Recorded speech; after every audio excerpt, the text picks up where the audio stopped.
Today we're taking a look at these NCAAF matches, which are happening on Monday, December 13, 2021, and giving you match breakdowns, betting tips and predictions in general on these games.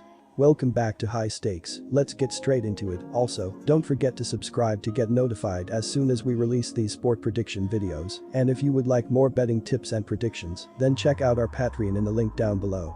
Our new Patreon is a way for us to help you improve your chances of making more money. 5 plans are available for each and every one of you. You can get 30 extra betting picks all the way up to 270 extra betting picks per month. Stop wasting hours of your time searching for bad betting advice that ends up costing you a lot of money. Join the High Stakes Patreon now and get the best betting picks and advice. Indiana State vs North Dakota State. The Indiana State Sycamores come into this game with a balanced scoring attack, as 4 players are averaging at least 10 points per game.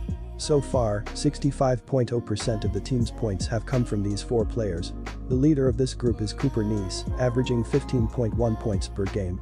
On the season, he has shown a willingness to shoot the ball from long range, as 29% of his shots come from downtown. So far, he has connected on 28% of these attempts. The Sycamores' second leading scorer is Cameron Henry, adding 15.0 points per game. Thus far, he has a field goal percentage of 50.0%. In addition to his scoring contributions, Henry is also the team's top rebounder, pulling down 6.4 boards per game. Indiana State has the edge on the offensive end of the floor, but they have had major problems on the defensive end of the floor. As it stands, the Sycamores were lucky to escape with a win over Miami in their previous game, and that one came at home. Indiana State is 0-3 on the road this season, losing all of those games by at least 12 points.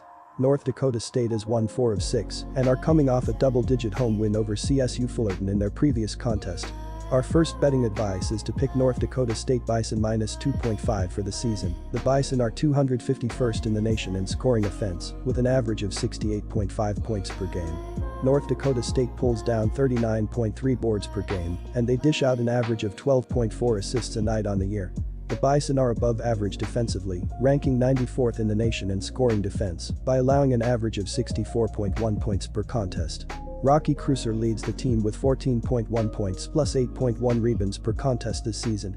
Grant Nelson, 11.7 points, 5.5 rebounds, and Jarius Cook, 10 points, each average in double figures.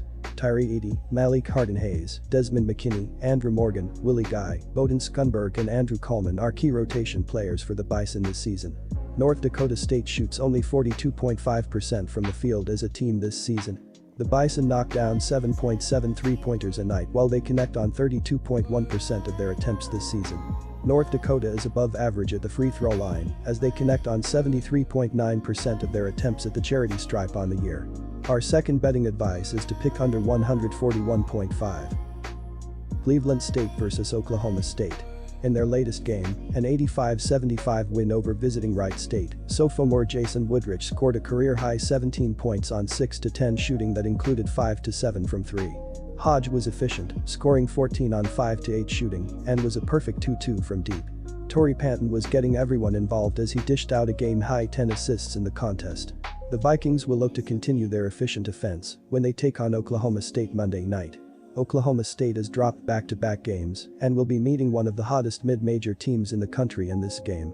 Cleveland State has won 6 in a row following an 0-2 start, and neither of those losses came by more than 10 points. The Vikings play to their strengths and don't take a lot of 3-point shots. Our first betting advice is to pick Cleveland State Vikings plus 13.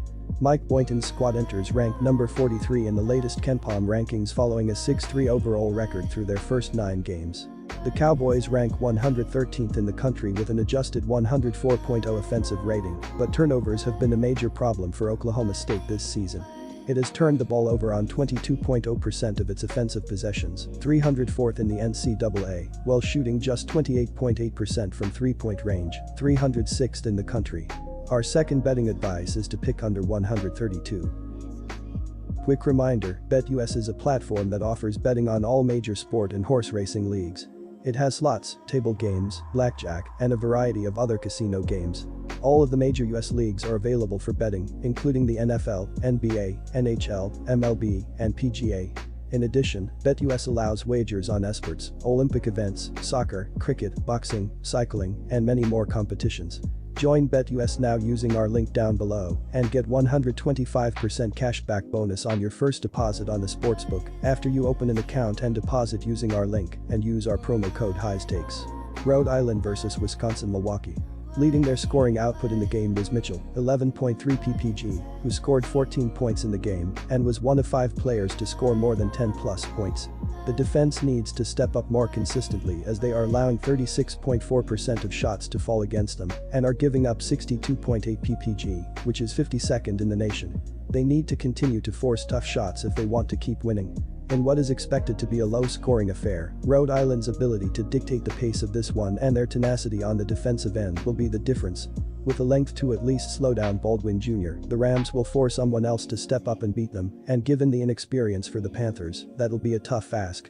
On the offensive end, Rhode Island is one of the most efficient shooting teams in the country, and considering Milwaukee's struggles on the defensive end of the floor, won't have enough in the arsenal to slow them down. Leading their scoring output in the game was junior guard Jordan Lathan, 6.6 ppg, who scored 14 points in the game and was one of 2 players that finished to score more than 8 points. The defense needs to step up more consistently as they are allowing 39.2% of shots to fall against them and are giving up 70.4 ppg, which is 198th in the nation. They need to continue improving defensively if they want to win here. Our first betting advice is to pick Rhode Island, plus 7.5. The Panthers have plenty of talent, especially with Patrick Baldwin Jr., a likely NBA lottery pick in the upcoming draft. The Rams likely haven't seen a player with his ability to take over a game, and it'll be interesting to see how they aim to slow him down. Even with Baldwin Jr.'s 16.5 ppg and DeAndre Golston's 14.9 ppg, the Panthers are only averaging 63.4 ppg as a team. A slow pace will fit their style as well, but considering their efficiency is far worse than Rhode Island's, finding the bucket might be a challenge. Our second betting advice is to pick under 131.5. Cal Poly vs Portland. Alimami Karoma and Trevin Taylor scored 12 and 10 points respectively for Cal Poly, which nearly lost a 60-58 lead with under 4 minutes to play. The Mustangs were held without a field goal the rest of the game and were able to survive after sinking one of 2 free throws with under 30 seconds to go. Portland State's 3-PT attempt to tie it was off the mark. This marked the first Cal Poly road win since 2019. Cal Poly recently beat Portland State and will be up against a Pilots team that has enjoyed the benefits of playing an easy early season schedule. All 6 of Portland's Division I victories have come against teams ranked outside the top 250. The Pilots have also struggled on the defensive glass, which could come back to haunt them in this game. The Pilots established a new school record for most single-game 3-PT field goals, with 18 three-pointers made, breaking the previous mark of 16 versus Idaho on December 22, 2009. Portland only shot 40% from the floor for the game, but did shoot it at a 39% clip from 3-PT range. They were, however, dominated on the boards to the tune of 42-17 by VMI. The Pilots did win the turnover battle, committing only 9, while forcing 13 VMI turnovers. Our first betting advice is to pick Cal Poly Mustangs plus 4. Shante Legans has guided the Pilots to an impressive 7-3 overall record through 10 contests, and they enter the week slotted at number 294 in the latest KenPom rankings. The Pilots sport an adjusted 94.9 offensive rating through 10 games, which ranks 288th in the country. Portland has turned the ball over 20.8% of the time, 259th in the NCAA, but it has made up for those marks by shooting a healthy 82.4% from the free throw line as a team, second in the NCAA. John Smith's squad comes into the weekend ranked number 298 in the latest KenPom rankings after notching their second win against a DI opponent this season. Cal Poly ranked 332nd in the country with an adjusted 91.8 offensive rating through 9 contests. The Mustangs have coughed up the basketball on 22.4% of their offensive possessions, 311th in the nation, while shooting just 43.1% from inside the arc, 326th in the NCAA, and 63.6% from the charity stripe as a team, which ranks 33rd in the country. Our second betting advice is to pick under 127.5.